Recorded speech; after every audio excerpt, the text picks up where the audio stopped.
حضرت آدم علیہ السلام کی اولاد میں کیسے بت پرستی شروع ہوئی؟ سب سے پہلے کس کا بت بنایا گیا؟ سب سے پہلا شخص کون تھا جس نے بت بنایا؟ آخر کیا وجہ تھی کہ ایک اللہ کو ماننے والوں کو بتوں کی ضرورت پڑ گئی؟ تو ناظرین کرام، آج کی ویڈیو انہی سوالات کے گرد گھومنے والی ہے۔ حضرت آدم علیہ السلام کی وفات کے 126 سال بعد حضرت نوح علیہ السلام پیدا ہوئے۔ بعض روایات میں بتایا جاتا ہے کہ 146 سال بعد حضرت نوح علیہ السلام کی ولادت باسعادت ہوئی۔ مشہور تاریخ دان مقاتل لکھتے ہیں کہ حضرت نوح علیہ السلام کا اصل نام السکن تھا، جبکہ کچھ روایات میں ان کا اصل نام الساکن اور عبد الغفار لکھا گیا ہے۔ لیکن جب حضرت نوح علیہ السلام 40 سال تک روتے رہے تو ان کا نام نوح پڑ گیا۔ نوح کے لغوی معنی بہت زیادہ رونے والے کے ہیں۔ حضرت نوح علیہ السلام کے والدین مومن تھے۔ حضرت نوح کے والد نام شیس تھا اور والدہ ماجدہ کا نام کشوش بنت قابیل تھا۔ اللہ تعالیٰ نے حضرت نوح علیہ السلام کو تب نبوت عطا فرمائی جب بتوں کی پوجا عروج پر پہنچ چکی تھی۔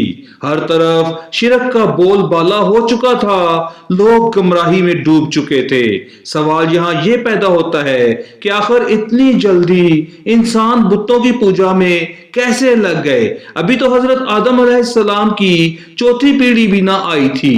مشہور محدث اور تاریخ دان حضرت ابن جریر رحمت اللہ علیہ محمد بن قیس سے سند کے ساتھ روایت کرتے ہیں کہ حضرت آدم علیہ السلام کی اولاد میں حضرت نوح سے پہلے کچھ بہت نیک لوگ تھے۔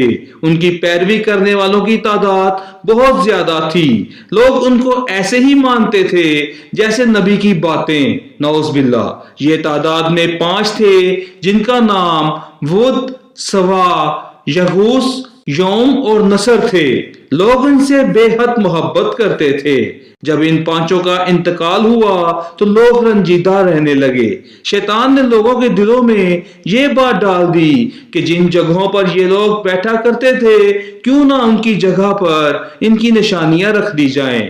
شروع میں کچھ نشانیاں رکھی گئیں جو کہ ان کے استعمال شدہ اشیاء تھی۔ بعد میں ماہر مجسمہ ساز بلوا کر ان 5 بزرگوں کے مجسمے بنوا دیے گئے۔ انہی 5 بزرگوں کے نام پر ان مجسموں کے نام رکھ دیے گئے۔ لوگ دل جوئی کے لیے ان مجسموں کے پاس آتے تھے۔ آہستہ آہستہ لوگوں نے ان بتوں کو اٹھا کر عبادت گاہوں میں رکھ دیا تاکہ عبادت میں دل لگا رہے۔ پھر وہ وقت آیا کہ لوگ انہی بتوں سے اپنی فریادیں کرنے لگے۔ پھر اس کے بعد میں آنے والی نسلوں نے ان بتوں کی پوجا شروع کر دی۔ یوں دنیا میں بت پرستی کا آغاز ہوا۔ ناظرین کرام، حضرت امام ابن حاتم حضرت امام باقی رحمت اللہ علیہ سے روایت کرتے ہوئے لکھتے ہیں کہ ود ایک نیک شخص تھا اور وہ اپنی قوم میں بہت محبوب تھا۔ جب وہ فوت ہو گیا تو اس کی قوم کے لوگ بابل کی سرزمین پر اس کی قبر کے ارد گرد بیٹھ کر روتے رہے۔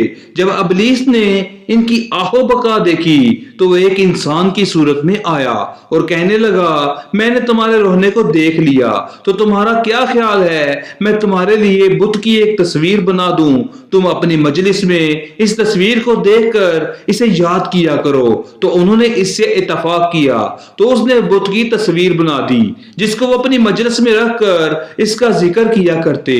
جب ابلیس نے یہ منظر دیکھا تو کہا، میں تم میں سے ہر ایک کے گھر بت کا ایک مجسمہ بنا کر رکھ دوں گا تاکہ تم میں سے ہر شخص اپنے گھر میں بت کا ذکر کیا کرے۔ انہوں نے اس بات کو بھی مان لیا۔ پھر ہر گھر میں ایک ایک بت بنا کر رکھ دیا گیا۔ پھر ان کی اولاد بھی یہی کچھ کرنے لگی۔ پھر اس کے بعد ان کی جو بھی نسلیں آئیں تو وہ بھول گئی کہ وہ بت ایک انسان تھا، اس کو خدا مان کر اس کی عبادت کرنے لگے۔ پھر انہوں نے اللہ کو چھوڑ کر اس بت کی پرستی شروع کر دی۔ پھر اللہ تعالیٰ کو چھوڑ کر جس بت کی سب سے پہلے پرستی شروع کی گئی وہ بت نام کا بت تھا۔ اللہ تعالیٰ نے سورۃ نوح میں ان کے نام ذکر کیے ہیں۔ چنانچہ اس مشرک قوم کی اصلاح کے لیے اللہ نے حضرت نوح علیہ السلام کو پیغمبر بنا کر بھیجا۔ اب بات کرتے ہیں کہ عرب میں بت پرستی کا